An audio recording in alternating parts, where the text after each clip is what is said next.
are committing anti-Semitic acts or threatening to. He said he was going to ask a very simple, easy question. And it's not. It's not a simple question, not a fair question. Okay, sit down. I understand the rest of your question. That was just one of those magic moments yesterday. But the president going after reporter Jake Turks. He's from the Jewish publication, I hope I'm pronouncing that correctly. Now, papers were ripping the president over this treatment of him, but the reporter was actually defending the president. Look at this. He's done an unprecedented amount of outreach with the Orthodox Jewish community.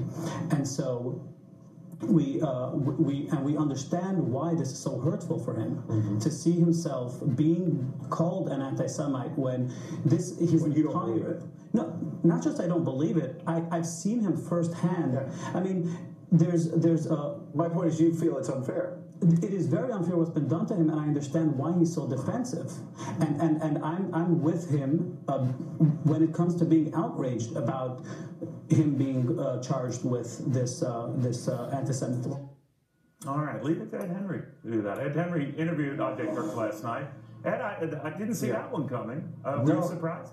Yeah, I was surprised. I mean, here's why. I think there were a lot of people in the media who assumed wrongly that since Jake Turks is a reporter from an Orthodox Jewish weekly in Brooklyn, that he would be against Donald Trump and believe the allegations that have been out there that Donald Trump somehow is anti-Semitic. And I think, frankly, not just the media, but Donald Trump himself misunderstood the question a bit, maybe because of the way it was presented. And I think that's what Jake was trying to tell me when I filled in for Tucker Carlson last night. He was basically saying, look, his question was, I know you, Mr. Trump, that he had covered him in New York before he was president, number one. Number two, he pointed out correctly that the president's son-in-law, Jared, as well as his daughter, who's now converted, obviously, Ivanka, that they're Jewish and that he has Jewish grandchildren. And he was honoring that in his premise of the question, but then was trying to say, I think these allegations are unfair, but what is your administration doing about this uptick of anti-Semitism, synagogues getting bomb threats, Jewish community centers getting bomb threats?